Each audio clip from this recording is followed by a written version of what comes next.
sedikit koreksi mungkin ya kepada Bapak Hotman Paris, bahwa kalau kita bicara terkait keterlibatan kepala daerah dalam mempengaruhi suara pemilih, itu memang terdapat dalam dalil permohonan kita yang mulia. Tapi juga dianggap datanya aneh, langsung kami bukakan sirekap dan kita telusuri form C hasil di TPS tersebut. Dia dalam kapasitas sebagai LBH. Pertanyaan saya tadi, apakah Anda waktu membuat laporan itu tidak membaca pasal 47 Undang-Undang MK? Pertanyaan saya mengenai yang lain saya tidak jawab. Sudah, Pak. Ya. Putusan 90.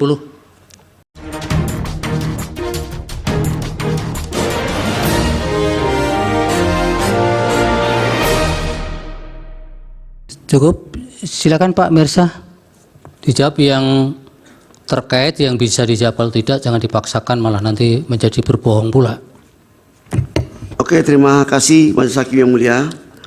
Atas semua laporan-laporan dari daerah, ya, termasuk yang APSI di Semarang dan digitalisasi marketing bersama UMKM di Surakarta, kita sudah melaporkan semuanya di Bawaslu yang mulia, di Bawaslu Pusat yang mulia. Ya, di yang rekan atas APSI yang di Semarang, kita sudah melaporkan, menerima laporan dari Bawaslu dengan tanda terima laporan nomor 041 garing LP garing PP garing RI garing garing 00.00 garing 12 Romawi 2023 tertanggal 21 Desember 2023. Statusnya tidak diregister, dianggap dan memenuhi syarat material.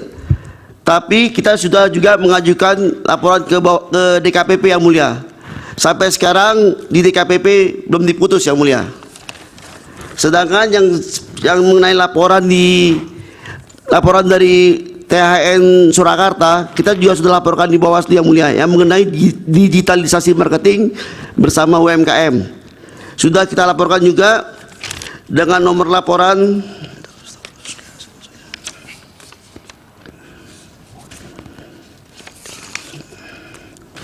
dengan nomor laporan 081 garing LP garing PP garing RI garing 00.00 garing 2 Romawi garing 2024 tertanggal 6 Februari 2024. Sudah diklarifikasi tidak memenuhi unsur pelanggaran. Nah, sempat dipanggil sama Bawaslu Jawa Tengah, saya diklarifikasi melalui daring, tapi hasilnya menurut Bawaslu Jawa Tengah tidak dihentikan karena menurut Gakumdu tidak ada pelanggaran administrasi yang mulia. Terima kasih. Mungkin dilanjuti dengan pihak teman saya. Pak Muhammad Fauzi. terima kasih yang mulia. Terkait, saya sedikit juga menambahkan dari pernyataan Pak Mirza bahwa kita juga melaporkan setiap kali ada dugaan pelanggaran pemilu yang mulia, dan juga sedikit koreksi mungkin ya kepada Bapak Hotman Paris, bahwa kalau kita bicara terkait keterlibatan kepala daerah dalam mempengaruhi suara pemilih, itu memang terdapat dalam dalil permohonan kita yang mulia.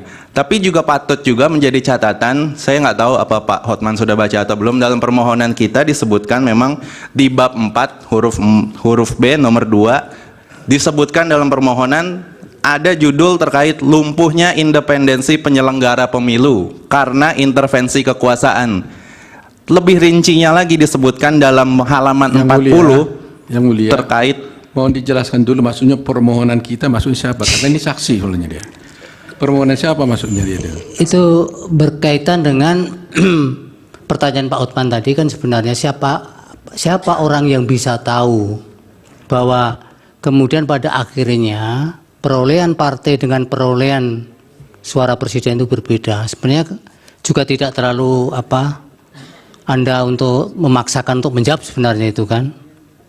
Itu saja, tapi memang kemudian tidak relevan kalau kemudian Anda membawa permohonan itu. Dijawab saja. Izin, kalau soal izin itu yang kan, mulia. Sedikit juga menambahkan bahwa dalam bab 4 tersebut dijelaskan tentang lumpuhnya independensi. Jadi kita juga membahas terkait lemahnya pengawasan. ya itu kan kesimpulan. Bapak tidak boleh berkesimpulan. Ya. Karena Bapak saksi. Ya, statusnya sebagai saksi dia. Saksi itu hanya apa yang dilihat, dirasakan, diketahui, tidak boleh berpendapat, berkesimpulan. Baik yang mulia. Jadi untuk menjawab terkait laporan yang kami masukkan setiap ada dugaan pelanggaran pemilu, kami laporkan Yang Mulia. Iya. Tadi masuk ke dalam daftar alat bukti yang saya sebutkan sebelumnya. Terima kasih Yang Mulia. Baik, Pak Anies. Terima kasih Majelis. Terkait dengan tindak lanjut saya untuk melapor intimidasi untuk melaporkan untuk menjadi pelapor ke Bawaslu aja, para orang-orang yang saya hubungi tidak mau, apalagi untuk melaporkan kepada polisi. Jadi saya bisa memahami mereka juga tidak mau untuk melaporkan ke polisi tentang adanya ketakutan intimidasi itu. Terima kasih Majelis. Baik. Tapi pertanyaan Pak Pari tadi kan upaya-upaya apa yang dengan adanya peristiwa-peristiwa yang Bapak saksikan itu, apakah upaya apa yang dilakukan kan begitu. Tapi kan sudah masa lalu juga itu. Tapi faktanya memang menurut saudara ketakutan atau ada intimidasi. Baik. Dari Pak Andri. Saya tidak menanggapi Yang Mulia. Baik, dari Pak Arnin. Terima kasih Yang Mulia. Jadi untuk Bang Hotman, ya tentu ada yang kami ketahui, rasakan ya, yang tadi itu sebagai saksi di KPU Nasional, hal-hal yang tadi kami sampaikan terkait misalkan DPK yang lebih banyak daripada DPT di Tawau itu di Sabah. Kemudian ketidaksesuaian tadi juga pihak KPU juga sudah menyampaikan itu hasil daripada interaksi ketika kita ada di dalam satu rekapitulasi nasional. Adapun terkait dengan Pileg dengan Pilpres itu bukan wewenang kami untuk menganalisa, tapi fakta-fakta banyak sekali pemilu 2024 itu menyodorkan fakta yang bagi kami itu anomali dan aneh. Terima kasih Yang Mulia. Baik. Baik. Terima kasih. Majelis termohon. Silakan. Kebetulan sedikit menjelaskan saja. Kebetulan pada waktu rekapitulasi untuk hasil perolehan suara di Jawa Barat saya yang memimpin, dan di dalam forum itu untuk pemilu presiden tidak ada catatan keberatan atau kejadian khusus soal TPS nomor 1 sampai 27 di Desa Cilesa, Kecamatan Sukajaya, Bogor.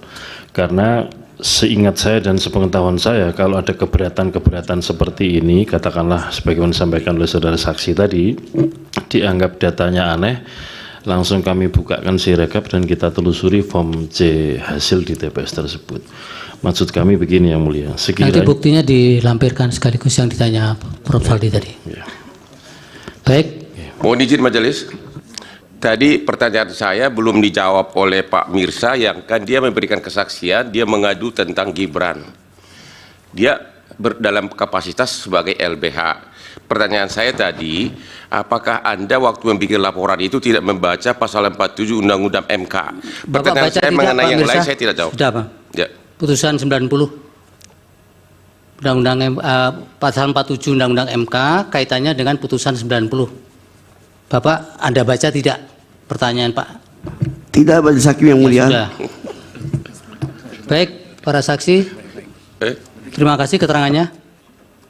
Dipersilakan untuk berganti dengan yang Cukup Majelis Hakim Yang Mulia. sudah Pak semua. Izin Pak Ketua, dikit. Oh, ada. Dikit. Untuk KPU, berhubung karena sirekap ini sudah ditutup dan hanya bisa masuk ini dengan login KPU dan login badan ad hoc, apakah dapat kami diberikan akses untuk membuka sirekap ini supaya hal-hal yang tadi disampaikan kita bisa langsung cek langsung di sirekap. Ya, tolong nanti koordinasi ke.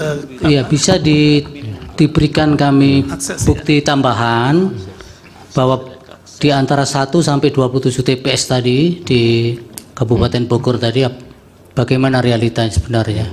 Terima kasih Majelis. Sesungguhnya untuk informasi unggahan berupa foto C hasil plano di TPS, kemudian unggahan D hasil rekap di tingkat kecamatan, kabupaten, provinsi, itu semuanya diunggah dan sampai sekarang pun masih bisa dibuka, masih bisa diakses. Masih bisa ya? Ya, Saya lihat ini login sebagai KPU dan login sebagai badan ad hoc. Jadi di, nggak bisa. di info pemilu 2024 yang mulia, itu publik bisa Iya. mengakses itu. Baik. Tapi tetap dari KPU nanti Siap, Majelis. Nanti hal-hal memenuhi yang apa yang diminta Prof. Sali tadi. hal yang tadi akan kami siapkan sebagai alat bukti tambahan dan penjelasannya. Terima kasih. Baik, silakan para saksi. Terima kasih semuanya.